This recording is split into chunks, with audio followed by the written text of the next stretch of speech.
안녕하십니까. 혼란한 정치 시세 이야기를 술술 풀어보는 송국근의 혼술 6월 17일 수요일에 인사드립니다. 제가 오전에 조간 딱풀에서 말씀드린 내용 중에 윤미향 의원과 관련된 마포 쉼터 소장 극단적 선택을 한 마포 쉼터 소장 손영미 씨 관련 극단적인 이 선택을 앞두고 무릎을 꿇었다. 그 이야기를 좀 전해드렸습니다만은 좀 더 그 이후에 추가된 내용, 또 좀 더 취재한 내용, 다른 자료들을 다 찾아보고 이 부분이 상당히 중요할 것 같아서 좀 자세히 설명을 해드리고자 합니다. 쉼터 소장은 왜 극단적인 선택을 앞두고 무릎을 꿇었을까? 여기 한번 초점을 맞춰 보겠습니다.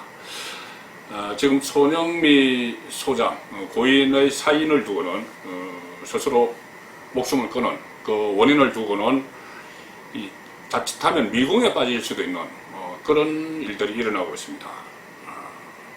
경찰이 휴대전화를 다 분석을 했는데 그 구체적인 내용은 아직 밝히지 않고 있죠.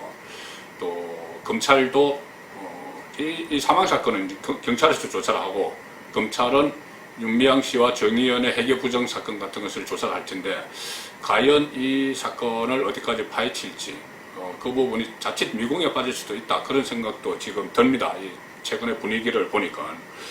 그런데 이 손영미 소장의 사인을 아마 파헤쳐 보면은 지금 윤향미 씨와 연결돼서 엄청난 또 다른 스캔들, 후원금 스캔들이 터질 수도 있는 그런 정황이 지금 발견이 되고 있습니다. 지금 손영미 씨 사인에 대해서는 계속 윤미향 씨와 그 정의연은 검찰의 강압수사 때문이다, 또는 뭐 언론의 가행보도 때문이다, 계속 이렇게 주장하면서 몰아가고 있습니다. 정권 주변의 스피커들, 김호준 씨나 이런 사람들도 마찬가지죠. 계속 검찰 탓, 언론 탓을 하고 있습니다. 그런데 과연 그럴까? 전혀 다른 곳에서 사인을 찾을 수 있다는 정황들이 속속 드러나고 있습니다. 제가 시간별로 한번 차분히 정리를 해드리겠습니다. 짧게 딱딱 정리를 한번 해드리죠. 우선 검찰이 압수수색을 한 날이 5월 21일입니다. 마포 쉼터에. 그때 3시간 동안 압수수색을 했죠. 그런데 5월 21일 검찰이 압수수색을 했는데 6월 1일 길원옥 할머니, 위안부 피해자 할머니죠. 마포 쉼터에 마지막까지 계시다가 이 사태가 일어나고 나서 그 퇴거를 해서 양아들 집으로 갔습니다. 항모 목사, 그리고 며느리는 조모 씨, 이 부부가 사는 집에 갔습니다.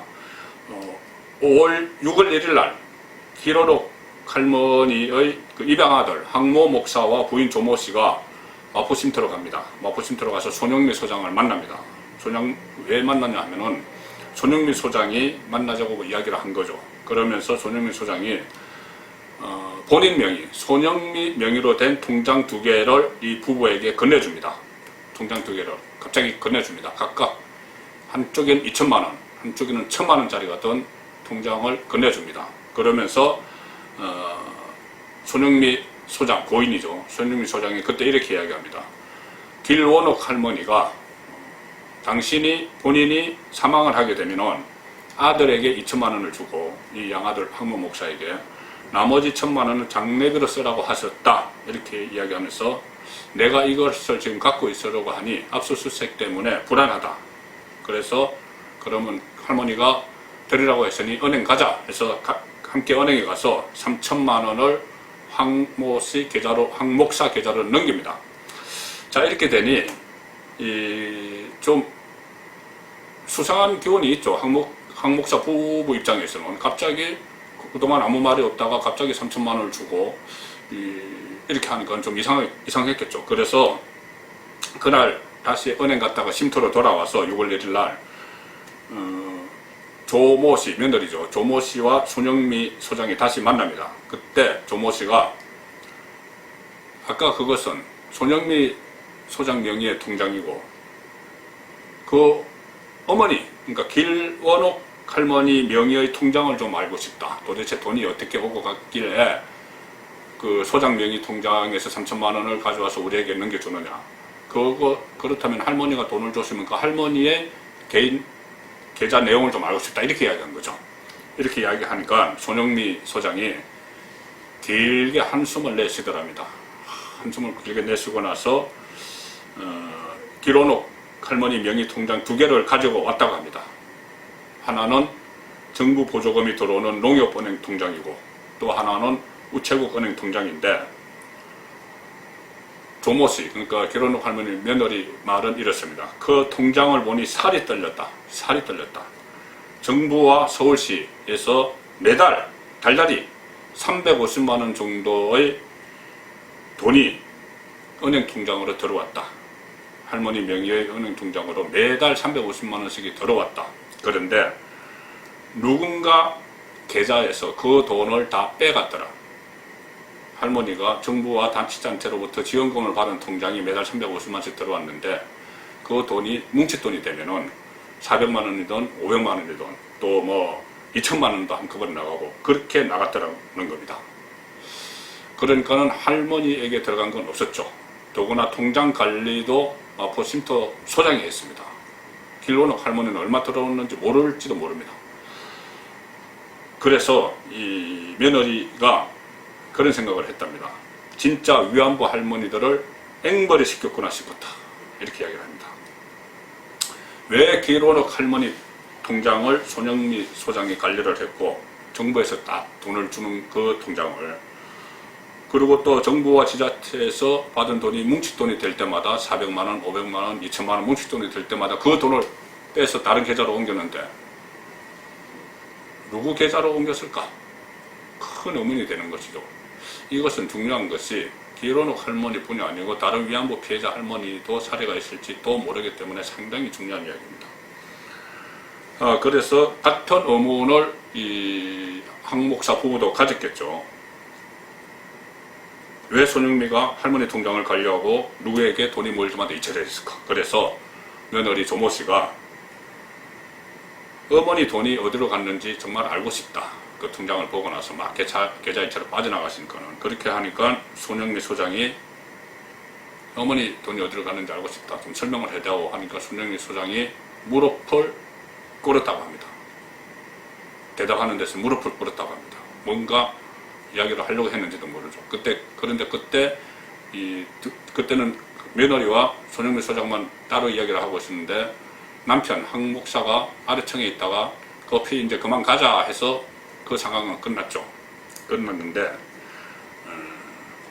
조모씨 며느리가 가면서 소장님 그거는 분명히 해명해 주십시오. 이렇게 이야기를 했답니다. 도대체 왜 돈 관리를 그쪽에서 했고 돈이 어디로 빠져나갔는지.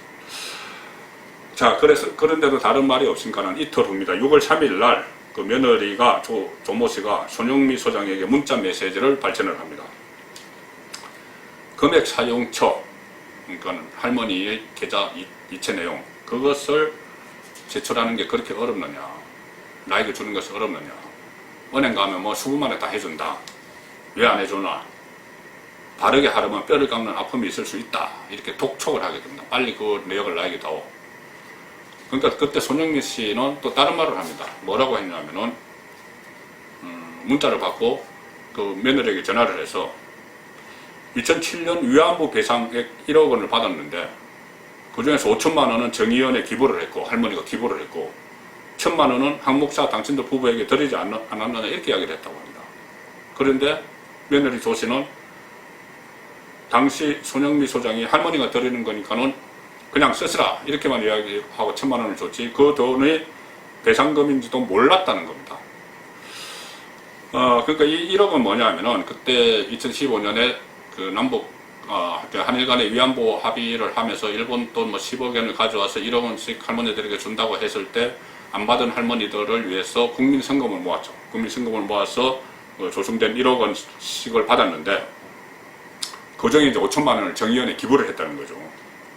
그런데 그 해에 기부를 했다는 2017년에 정의원 결산서로 기부자 명단에서 길 할머니는 안 나옵니다. 이것도 또 어디로 갔는지 정발을 해버린 거죠. 기부를 했다.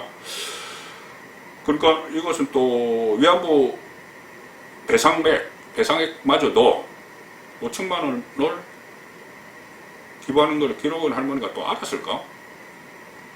어쨌든 이 배상액도 자신들 마음대로 집행을 한 겁니다.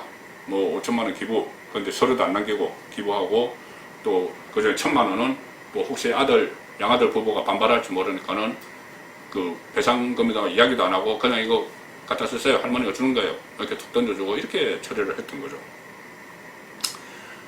어쨌든 그런 상황들을 파고 들어오니 손영미 소장 입장에서는 상당히 답답했겠죠.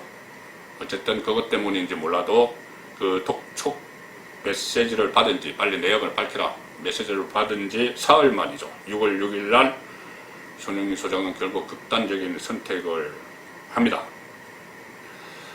자, 그렇다면은 길원옥 할머니 돈에 손영미가 손을 댄 걸 며느리가 알게 된 그날 이후 6월 1일이죠. 극단적인 선택을 한 6월 6일까지 윤향미 의원, 그리고 또 정의원과 손영미 사이에 어떤 말들이 오고 갔을까요? 손영미 소장이 그쪽에서 길원옥 할머니 그 아들 부부가 다 이 사실을 알았는데 그냥 혼자만 알고 있었겠습니까? 보고를 했겠죠. 본인 개인이 한 일이 아니라면 보고를 했겠죠. 그렇게 되면은 그 윤미향 의원도 당연히 그 사실을 알게 되고 구체적인 은행 자료를 요구한다는 얘기도 다 들었을 겁니다. 그러니까 그런 일을 벌인 사실상의 총책임자인 윤향미 씨도 그 내용을 다 알게 됐을 거다. 그러면은 뭐 보나마나 윤향미 씨와 손영미 소장이 만나거나 아니면은 뭐 전화로 수시로 이야기를 나눴겠죠. 대책을 논의했겠죠. 이 부분이 앞으로 검찰이나 경찰 수사로 밝혀져야 될 부분이고, 지금까지 확인된 것은 6월 6일 극단적인 선택을 한 그날 손영미 소장과 마지막 전화통화를 한 사람은 윤미향이다, 이 사실 하나입니다. 다시 6월 6일 그 당일 상황을 한번 살펴보겠습니다. 당일 오전 10시에 손영미 소장과 윤미향 의원이 통화를 한 기록이 경찰에 확보가 됐습니다. 마지막 통화. 그 내용은 알려지지 않고 있습니다. 녹음이 안 된 걸로 뭐 보도가 되기도 하는데, 이후에 그 10시에 통화를 하고 나서 손영미 소장은 휴대전화는 차에 두고 기가를 해서 파주 아파트로 들어가는 모습이 10시 57분쯤 CCTV에 찍히는 것이죠. 그 이후에는 모습을 볼 수가 없었습니다. 그런데 그날 윤미향 의원의 5급 여비서관은 정대협 출신입니다. 이 여비서관이 신원을 알 수 없는 남성과 함께 경기도 파주 소재의 그 자택을 찾아갑니다. 찾아가서 아파트 문을 두드렸지만은 아무 기척이 없으니까 119에 신고를 하게 되죠. 신고를 해서 연락이 되지 않는다 이렇게 해서 결국 신고를 받은 소방관과 경찰이 자택으로 출동을 해서 문을 따고 들어가서 그 현장, 극단적인 선택을 한 현장을 발견한 것이 10시 55분입니다. 자, 이렇게 되면은 이 상황을 윤미향 의원의 비서관, 정대협에서 같이 일했던 사람이 그 상황을 10시 55분에 알았기 때문에 윤미향 의원에게 당연히 보고를 했겠죠. 근데 여기서부터 미스터리가 발생을 합니다. 윤미향 의원이 그날 6월 6일 자정쯤에 SNS에 글을 하나 올립니다. 본인이 1월달에 썼던 글을 다시 올리는 건데, 그것은 이 쉼터 소장 손영미 소장과의 과거 추억 같은 것을 회상한 그 글을 다시 올렸다가 내립니다. 본인은 그 시간에 그런 사실을 알고 있었을 가능성이 높죠. 극단적인 선택을 한 상황이란 걸. 그런데 그것을 글을 올렸다가 내립니다. 상당히 이상한 일입니다. 그리고 그 다음날 7일에 오전 9시쯤에 언론 보도가 시작이 됐죠. 그 시점에 그 윤미향 의원이 마포 쉼터에서 입을 가르고 이렇게 흐느끼는 모습이 언론사 카메라에 포착이 되기도 했습니다. 그 이후에 또 국회에서 기자들과 만나서는 나 죽는 모습 찍으려고 이렇게 기다리고 있느냐, 뭐 이렇게 역정을 내기도 했고요. 자, 그런데 언론의 손영미 그 극단적인 선택을 했다는 소식이 보도된 뒤에 보도된 그 기사에 길할머니의 손녀, 그러니까 황 목사 부부의 딸이죠. 손녀가 올린 글이 하나 있습니다. 그 글의 앞에 내용은 제가 지금까지 설명해 드린 그 내용과 같습니다. 할머니의 계좌에서 뭉칫돈들이 다른 계좌로 빠져나갔다. 이렇게 그 이야기를 적고, 손영미 소장이 뒷배도 없이, 뒷배경도 없이, 그러니까 배우도 없이 그동안 그렇게 돈을 빼돌린 것은 아닐 테고, 점점점 찍고, 그 뒷배는 윤미향이겠고, 이렇게 적었습니다. 자, 현재 인터넷에 그 길할머니가 작성한 유언장이 지금 공개가 되어 있습니다. 어떤 내용이냐면은, 저와 관련한 모든 일들을 정리하는 것은 정대협 윤미향 대표에게 맡긴다. 이렇게 되어 있습니다. 그러니까 황 목사 부부로서는 이상한 거죠. 왜 자신들이 아닌 그 윤미향에게 모든 일을 정리하는 것을 맡긴다는 이야기냐. 그래서 이 부분도 손영미 소장에게 도대체 어떻게 된 거냐 이렇게 이야기를 하니까는 손영미 소장이 그러시다면은 내가 윤미향 의원을 만나게 해드리겠다. 만나서 이야기를 들으라. 이렇게 했는데, 그때는 뭐 이 사태가 일어나고 국회도 개원하고 이래서 상당히 바빠서 못 만났다. 그렇게 됐는데, 결국은 만나지 못한 상태에서 손영미 소장은 스스로 목숨을 끊었습니다. 자, 여기까지 설명해 드리면 여러 가지 의문이 많이 들죠. 의문투성입니다. 길할머니 계좌에서 돈이 옮겨졌는데 그 받은 계좌는 누구냐? 도대체 누구 거냐? 어떤 용도로 쓰였느냐? 그 내용이 하나 있고, 그렇게 할머니 계좌에서 돈이 옮겨진다는 것을 들킨 뒤에 손영미 소장과 윤미향은 도대체 무슨 논의를 했을까? 그리고 6월 6일 마지막 통화, 손영미 소장의 마지막 통화에서 두 사람이 나눈 내용은 뭐였을까? 그리고 그 통화 내용이 뭐길래 그 이후에 비서관, 정대협에서 일했던 비서관, 여성 비서관이 파주까지 달려가서 전화가 안 된다고, 차에 전화기가 있으니까 전화가 안 됐겠죠. 한 12시간. 파주까지 달려가서 남성을 대동하고, 신원미상의 남성을 대동하고 파주까지 달려가서 문을 두드리니 아무 개척이 없다고 이상한 김새를 느껴서 경찰에 신고해서 문을 따고 들어가기까지 했을까? 그리고 숨진 채 발견된 1시간 후에 윤미향이 페이스북에 글을 올린 건 또 무슨 의미일까? 이런 모든 의혹들이 지금 전혀 해소가 되지 않고 있는 이런 상황입니다. 이것은 어떤 새로운 스캔들의 시초일 수도 있는데, 이 부분에 대해서 좀 앞으로도 주목을 해야 될 필요가 있겠습니다. 그런 상황에서 윤미향 국회의원이 국회의원 후원의 계좌를 개설을 했죠. 국회의원은 연간 1억 5천만 원의 후원금을 받을 수 있습니다. 본인의 정대협 시절 후원금, 기부금이 이렇게 논란이 되고 불투명한 회계 처리로 많은 의혹이 휩싸이고 있는데, 지금 국회의원 후원의 계좌를 개설을 했습니다. 그러면서 공지를 한 내용에 이런 내용이 들어가 있습니다. 투명한 후원, 깨끗한 정치. 송구권의 혼수를 했습니다.